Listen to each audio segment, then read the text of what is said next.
the truth.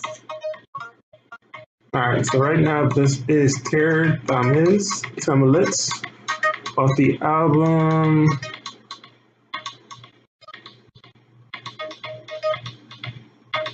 Zeitkratzter. Okay, so mispronunciations aside, this is what we're going to do for today. Is so reading this book, Vested Interest, and we come across this this part in the book where they talk about this about the times of like King James I and Elizabeth and all that when so at the time James I, who the book states was a notorious bisexual and extravagant, himself the son of the beheaded Mary Queen of Scots and the adoptive heir of Queen Elizabeth, who sanctioned Mary's execution, was phobic about powerful women and about women in men's clothes. In 1960, he instructed the Anglican clergy to inveigh vehemently in their sermons against women wearing broad-brimmed hats, painted doublets, short hair, and even some of them poignards. And if pulpit admonitions fail, another course will be taken. In the same year, 1620, two pamphlets, Hic Mulier, or the man-woman, and in rebuttal, Hic Ver, or the womanish man, debated the social, moral, and cultural valiances of cross-dressing. The author of Hic Mulier saw the fashion for men's clothes as a sign not of homosexuality, but of a general sexual availability. The cross-dressed woman's loose, lascivious, civil embracement of a French doublet, being all unbuttoned to entice, signified desirability and desire. In Ace Ver, the mannish woman gets to speak her piece and offers a strong assertion of women's rights, an assertion which is complicated rather than clarified by the fact that she offers this opinion when cross-dressed as a man. Is to be free and verbal then necessarily to be dressed like a man? Oh, I read that. Wrong. Is to be free and verbal then necessarily to be dressed as a man? Okay. So we're about to get into this. So this is Hic Mulier in its original Old English. Bear with me. I do not speak Puritan. Okay. Hic Mulier. How now? Break Prussian's head at the first encounter, but two words and they false Latin. Oh, disclaimer: the S's look like F's. So if you hear me stuttering around a word that's an S or a F, now you know the reason why. Yeah, that is really trippy. And like the words are spelled different. So I'm gonna go along to I say, oh, yeah. So Hic Mulier, how now? Break Fusian's head at the first encounter, but two words, and they false Latin? Question mark. Pardon me, good Signor Contraction, for I will not answer thee as the Pope did. That I will do it in despite of the grammar, but I will maintain, if it be not the truest Latin in our kingdom, yet it is the commonest. For since the days of Adam, women were ne'er so masculine in their genders and whole generations, from the mother to the youngest daughter, masculine in number, from one to multitudes, masculine in calf, even from the head to the foot, masculine in nude, from bold speech to impudent actions. Probably reading it way more dramatic than it was supposed to be read, but when in Rome, to impudent action and masculine intent, for without redress. They were and are and will be still most masculine, most mankind, and most monstrous. Are all women then turned masculine? No. God forbid. They are a world full of holy thoughts, modest carriage, and fierce chastity. To these let me fall on my knees and lay you. O you woman, you good woman, you that are in the fullness of perfection, you that are the crowns of nature's work, the complement of men's excellence, and the seminaries of propaganda. You that maintain the world, support mankind, and give life to society. You that armed with infinite power of virtue are castles impregnable, rivers invaluable, seas immovable, infinite treasures, and invincible armies that are helpers most trusty, sentious most careful, signs deceiteless, plains wanes failless, true guides dangerless, bombs that infinitely call in honor that never purest. Oh, do not look to find your names in this declamation, but with all honor and reverence do I speak to you. You are Seneca's graces, women, good women, modest women, true women, young, because virtuous, shaft, glorious. When I write of you, I will write with a golden pen, on leaves of golden paper, now or on leaves of golden paper. Now I write with a rough quill and blank ink on iron sheets, the iron deeds of an iron generation. That was a cool line right there. It flips on you though. That flips on you real. Went from golden pen to golden paper. Now right with you, go write a rough quill. And no quills can be rough though. And a black ink on iron sheets. It's always black. What happened to red ink? When red ink come around the 1900s? Hey, I can do this. When did red ink come around? The 1900s?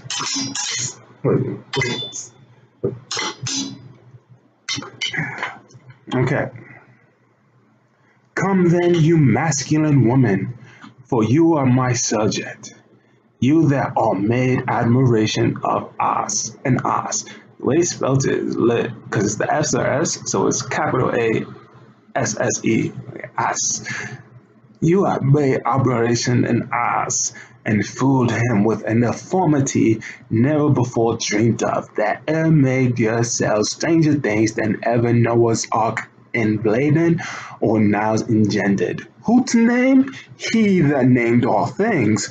Mighty study and age to give you a right attribute, whose like are not found in any antiquary study, in any seaman's child, nor in any painter's cunning. You that are stranger than strangeness itself, whom wise men wonder at, semicolon, boys' thought.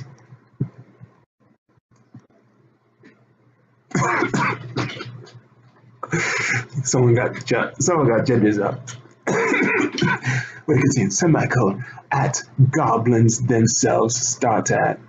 You that are the guiled dirt which embroiders playhouses, the painted statues which adorn carriages, and the perfume carrion that bad men feed on in brothels. 'Tis of you. 'Tis of you. I entreat of all your monstrous deformity, you that made your bodies like antique bocage and cotefu work, not half man, half woman, half filth, half fish, not half man, half woman, half fish, half flesh, half beast, half monster, but all odious, all 12, that all each that cast off the ornaments of your faces to put on the garments of shame. Of shame.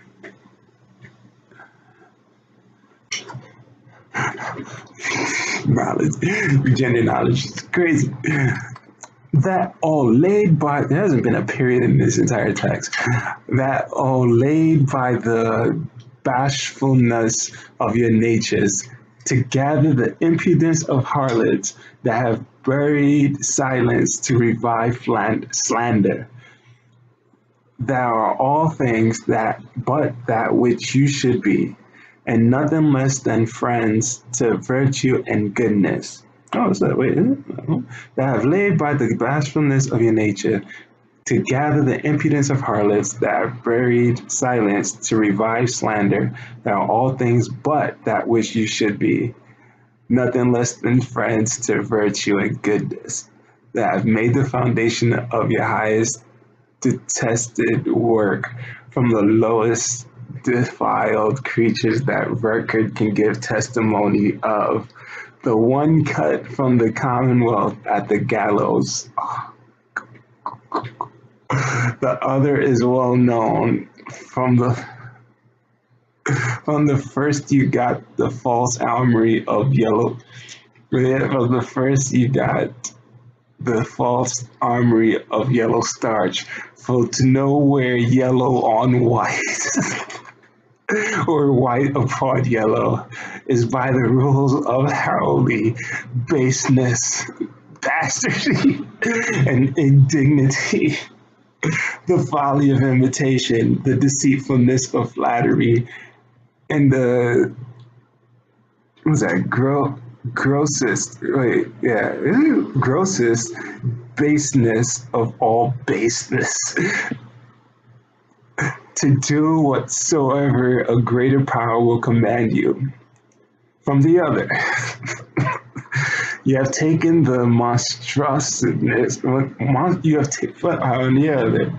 have taken the monstrousness of your deformity in apparel, exchanging the modest attire of your comelyhood, called coarse, handsome dress or kerchief, to the cloudy ruffian. Oh golly, crying at the outside. Broad-brimmed hat. We come to the crux of the issue. Broad-brimmed hat. Here's all this is about. This is all about a hat.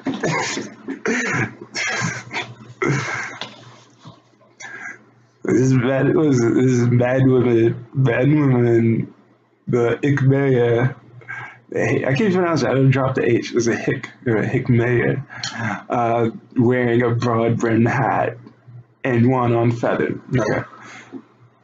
And one feathered, the modest upper parts of a concealing straight gown, to the loose, lascivious civil embracement of a French doublet, being all unbuttoned to entice, all of one shape to hide deformity, and extreme short-waisted to give a most easy way to give a most easy way to every, so it's like all right, the modest of the French doublet. Oh, picture of this French doublet. This is what it's about. Like, it's about this broad brim hat and a French doublet. People wearing clothes of other gender, but like this specifically, like that the Puritan pastor is really railing against. French doublet.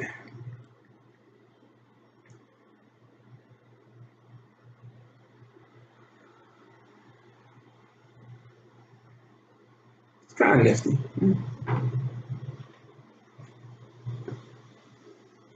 Yeah. So, cause of deformities, I guess it cinches at the waist.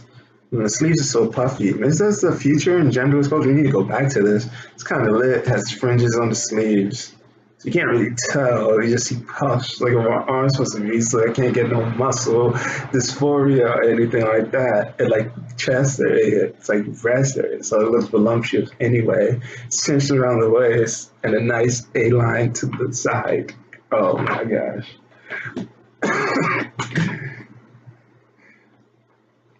This is what it was about. Okay, let's continue. Let's see. Extreme short to give to hide a deformity, and extreme short wasted to give most easy way to every luxurious action. Oh, this skanks.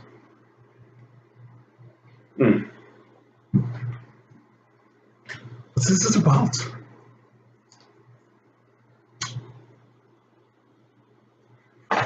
Okay. The glory of a fair large hair, and to the shame of most routinely short locks, the sides thick gathered and close garden safeguards, to the short, weak, thin, loose, and to the hand entertaining short bases for needles, swords, and prayer books, baldy legs and modest gestures, giant-like behaviors, and for women modesty all mimic and apish inculities? These are your founders. From these you took your copies, and without amendment, with these you have come to perdition. Sophocles, being asked why he presented no women in his tragedies, but good ones, and Erphes none but bad ones, answered he, presented women as they should be, but Euripides women as they were. So I present thee masculine women in their deformities as they are, that I may call them back to the modest comeliness in which they were. The modest comeliness in which they were, why did e'er the mermaids, or rather mere monsters, that wear the common's bloke, the Dutchman's feather, Vavanus, the poor man's pate, pot by Trindish, the French double, truffed with points, to Mary Ambre's light nether skirts, the fool's bandrake, and the duel's poniard. Did they ever know that comeliness or modility? No, they never walk in those paths. For these are the bells of Sir.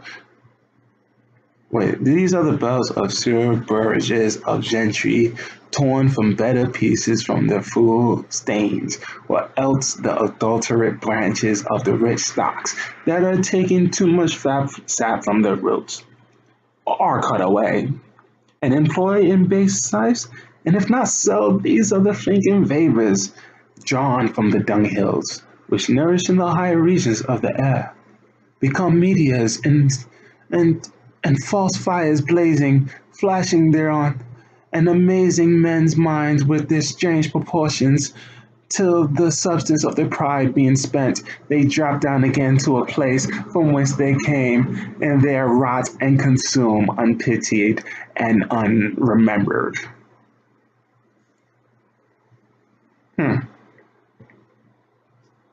Don't wear a condom. And questionless it is true that such were the first beginners of their last deformities. For from any pure blood would have issued a pure birth. They would have been some spark of virtue, some excuse for imitation, but this deformity has no agreement with goodness, nor no difference against the weakest reason. It is all base, all barbarous.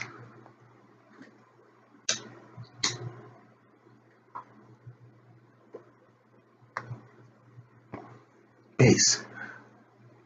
In respect it offends man in the example, and God in the most venerable life, barbarous, and that is exorbitant from nature, and is antithesis to kindness going astray, with ill-fated affection, both in attire and speech and manners, and it is to be feared. in the whole course and flurries of the actions, of course. What can be, turn the page, what can be more barbarous than the glove of mumming art to disguise the beauty of their creations, to mold their bodies to every deformed fashion? Their tongues so vile and horrible profanations, their hands so rough in the invisible actions, to have their gestures as piebald and as motley various as their disguise. Their souls fuller of infirmities than a horse or prostitute, and their minds laughing in soul infirmity. If this be not barbarous, make the rude Scythian, the untamed Moor, the naked alien, or the wild Irish, lords and rulers of well-grown cities.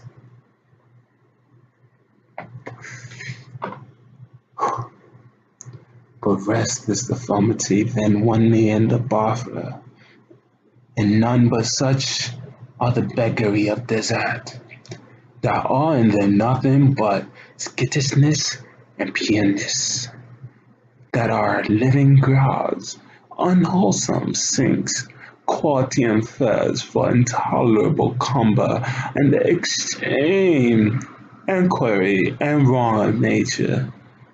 Are these and none else guilty of this high treason to God and nature? Oh yes, a world of others. Many known in grace, thought good whilst happy, much loved and most admired, and so sorely branded with this infamy of disguise, and the mockers stick so deep on their naked faces.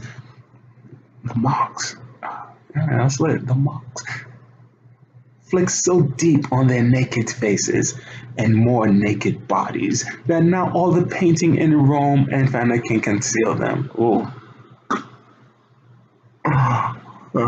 But every eye discovers them almost as low as their middles. Oh, two-piece bang, bong.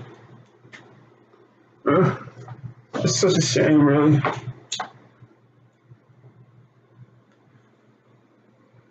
I just want to live. Just want to live. It is an infection that emulates the plague and throws itself amongst women of all degrees, of all deserts, in all ages, from the capital to the cottage. And at some spots of swelling of this disease, yet evermore, the greater the person is, the greater is the rage of this sickness. Sickness, okay, yeah. Sickness, okay. And the more they have to, okay, oh, what is that? All right, stop. I guess this is like a time check, right? Because they talking about the 1960s, and we still trying to get like support now. Because even in the 1960s, this cat is saying, from the capital to the cottage are some spots or swellings of this disease. Ugh. Yet evermore the greater the person is, the greater is the rage of this sickness. Are you like that? The greater you are, the greater rage of this sickness. Oh, so beautiful. And the more that they have to support the eminence of their fortunes, the more they bestow in the augmentation of their deformities. They talking hormones in 1960s. Boom. Well, maybe not hormones, but corsets and doublés. The halt. Okay, not onely such as will not work to get bread, will find time to weave herself points to truffle her loose breeches. That dysphoria is real. This dysphoria is real. You don't even find a word without these loose breeches of, I don't even know what they called it. Oh, loose breeches. Yeah, because you want to truffle your looks before going to work, duh. This thing, it got me. 1960s, still trying to tell doctors what transgender means. 1960s. They literally didn't have toilet paper. So, alright, so finish up soon. What it got with the red and red and the sword point to truffer loose breeches. And she that hath pawned her credit to get a hat will tell her smock to buy a feather. Nerve. They don't put the nerve. On money to buy a hat? You gotta get a feather too. The nerve. She that has given, what's that, knives? What? Nicks? Kicks? Oh, she that has given kisses to have he? Oh, she that has given kisses to have he, ere shorn. Oh, okay. She that has given kisses to have her hair shorn. Oh, that's a little way of saying that. It's a little way of saying haircut. I like that better than haircut. My hair shorn. Giving kisses to have my hair shorn. How'd you pay for that hair shorn? Kisses. Yeah. Hair shorn will give her honesty to have her upper parts put into a French doublet. Is it really hard to put yourself in a French? I guess it's like a corset then, like a French doublet. And you gotta like, get people, because you gotta hold yourself up. And then you're like, tighter, you know, because you want that size 0, of course, reasonably. To conclude, she that will give her body to have her body deformed will not stick to give her soul to have her mind satisfied. That is part 1 of Hic Mulier, or the man-woman